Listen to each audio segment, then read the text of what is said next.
Hello guys, I came here at the beginning of the video to remind you not to forget to subscribe to the channel so you don't miss the upcoming videos. And also, if you have any specific manhwa, comment there, and I'll try to bring it now. Let's go to the video. The story begins with the protagonist opening his eyes inside a cave. He asks himself where he is and who he is. A system appears showing his status with the name Aizawa Yuri. He observes his name until he notices some monster grunts. A few goblins appear armed behind. He is surrounded by them, and a goblin lord of level B appears exclaiming, "Bastard, what are you doing in this place? Why is there a human here?" The great goblin in front of the protagonist says, "I can barely understand you." The goblin lord lets out an evil laugh and exclaims, "Don't think you can fool me. Surely, you're a servant of the adventurers, isn't that right?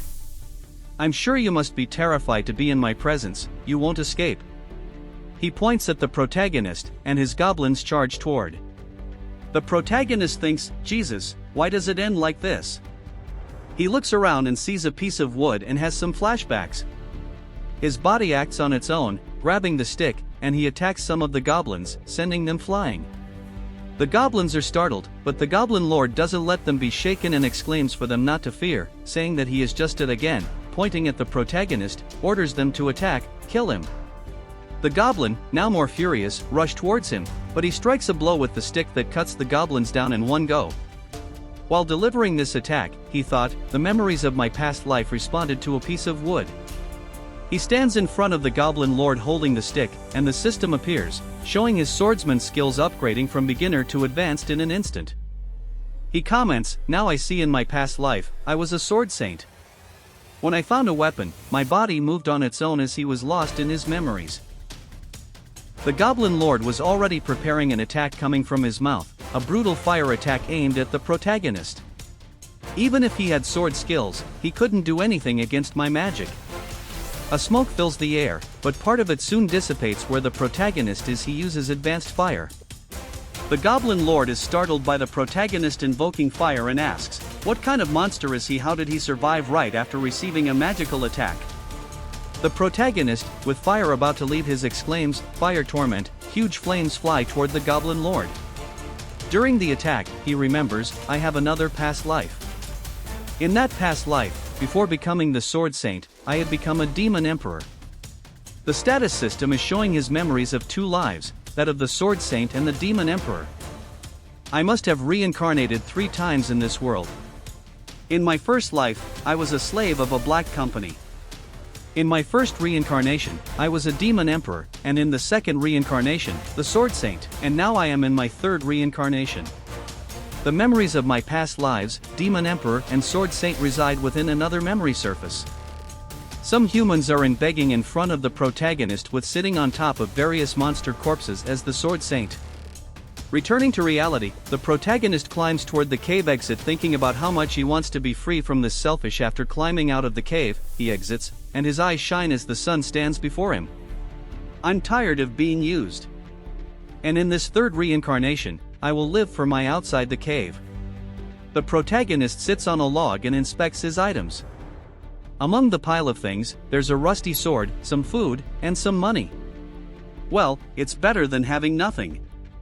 He grabs the sword and wonders if he can use it in its current stick. It's no different from a wooden stick. The system appears with a newly acquired skill, analysis. The protagonist asks himself, another new skill again? A slime appears beside his foot, and the protagonist observes, sighs, and asks, "What's going on with? Are you hungry?" He offers a piece of meat to the slime, happily eats the meat, and the protagonist observes the system, which shows the taming skill going from beginner to advanced once again. The protagonist thinks, taming, a skill that allows communication with monsters. Could it be that depending on my actions, the skills I had could return? While he was petting the slime, a scream in the background occurs. A monster running, asking for help. This monster is named Pancho Panza of the Lichen race. The protagonist sees him running and says, "Right now, at this perfect moment, someone shows up." The protagonist runs in his direction so fast that the slime is left behind. Already running beside the monster, he asks if he has the monster, not understanding, exclaims desperate. "Who are you and where did you come from?" Protagonist running alongside replies, "I just wanted to ask you a small question." The wolf beside him exclaims, "What?" Now is not the best time for the protagonist, not understanding why he would be running, asks, "Is someone following you?" The wolf, almost crying, exclaimed, "What?" "Yes, someone. If you look, you'll see." He looks back, a cockatrice monster, grade B. The protagonist, without showing fear, says, "If I defeat it, will you answer my question?" The desperate wolf, crying in fear, exclaims, "I'll tell you anything as long as you hurry and save me." Prota stops. "This sword probably can't cut you. I'll try to enchant it with magic." The giant chicken approaches him with the sword emanating a blue aura. He charges at the chicken, which is split in half, and a path of destruction is formed where his attack hit. The wolf is scared. The system appears. Magical enchantment skill, I was able to strengthen the sword, but the sword itself can't handle it. The wolf fright stammers, but says, "You're a monster." He also runs from Prota, begging someone to help him. Prota, with his speed, gets close to the wolf and says, "Wait. This isn't what we agreed on." The wolf stammers again. "I really understand. I understand. At least spare my life." Meanwhile, behind them, in the corpse of the giant chicken, the slime observes the chicken's core. The scene shifts back to the wolf and Proto, who are sitting on a log talking. The wolf says, "So you said you lost all your memories and don't even know where you are, and now you want me to teach you?" The wolf, embarrassed, adds, "I was sure you were a demon in human form who came to kill me." Prot responds, "If the enemy doesn't show hostility, I won't fight." The wolf continues, "It really seems like you don't know anything. This forest is a wood that the cockatrices. I was in a group that was searching for rare items, and when we found their nest, I was the only one who truly became bait. I trust my companions, but I feel like this is off top." The wolf stands up and says, "Anyway, to defeat a cockatrice with one blow is no small feat. You must be an incredible adventurer. What do you think about going to the Adventurers Guild? If you tell them something, maybe they can tell you something about yourself," Prot asks. "Adventurer," the wolf smiling adds. "It's a profession where you have to complete missions for the guild and receive some rewards. These missions involve subduing some monsters, recovering some valuable items, and rescuing some lost cats. Depending on your rank, there are many different missions. The guild is approximately 20 kilometers southwest of in a commercial city called Redial," Crota thinks after hearing his explanation. "Adventurer. There was also this kind of profession in my previous life." He gets up from the log and says he'll try to go to the Adventurers Guild and thanks the wolf for the information. Prota thinks, going to the city is a bit far. If I'm not mistaken, there's magic that allows instant travel or some vehicle. A shadow hovers over another giant chicken. The wolf, in disbelief, exclaims, "No way, another cockatrice." He screams, "I'm screwed," and starts running again, shouting for someone to save. He looks at the sword and says, "What should I do now that the sword is useless? Should I fight using magic?" The monster lands and approaches him, making a cute face and touching Protum. He notices the sound. Is it the slime from before? The slime makes some noises. The system shows slime and cockatrice transformed after consuming the cockatrice's magic Proto wonders, so it can transform after consuming different objects?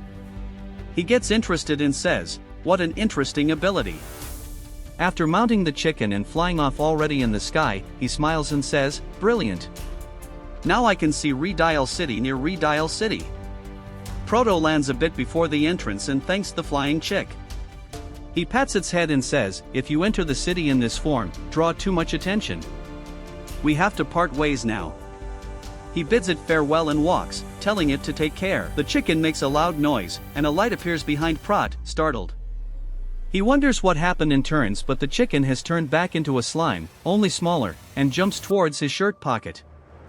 Crota thinks, "So you also have this kind of ability? Well, I'll take you with this ability, might be useful somehow.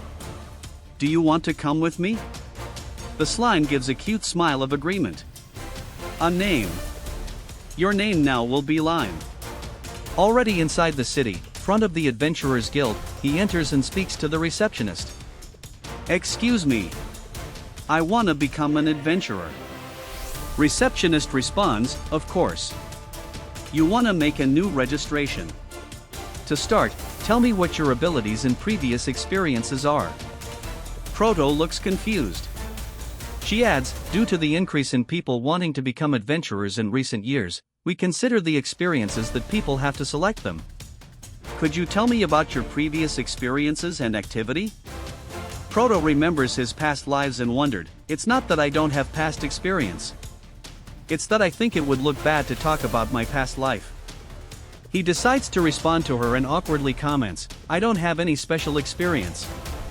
The receptionist responds, if that's the case, things get a bit more difficult. Proto lowers his head and thinks, so that's it. There's no avoiding it. I should give up on being an adventurer. Someone in the background comments, is this an argument? That person is Galios-sama. The system appears. The receptionist whispers something in his ear. The old man says, very well. Go and prepare that for her. She bows and says, understood. She turns to Prot and tells him to wait him. While the old man leaves, he thinks, this novice wants to join my guild. Our dignity is ruined. This is not the place for incompetent people like you. I'll show you the reality. In part of the guild, the protagonist is in front of a machine. He asks, what is this? The old man, laughing, says, this is a magic meter, a device that measures your magic. It is capable of qualifying a person's potential. If your potential exceeds 30, you are qualified to become an adventurer and will be selected for the exams. The old man smiles and thinks, no way a novice will get 30 points, Sutton, once your strength is exposed.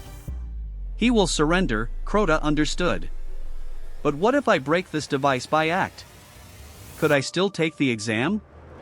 The receptionist and the old man are startled by it, then begin to laugh, saying, this is the first time I've seen someone as arrogant as you. He touches the machinery and adds, no need to worry. The meter can go up to 9,999. So just a beginner's magic won't easily break the device. Got it? Proto understood. He places his hand on the device in a magic circle. Proto thinks, if that's the case, then there's no need to worry. A blue light emerges from the device. The old man and the receptionist fall to the ground in shock. What? 30, 40, 50, 60, 70? It keeps growing. The light disappears with the protagonist saying, sorry. There shouldn't be a problem like this. The device ended up breaking. Tell me in the comments if you want next part. Till then, bye and have a great day, guys.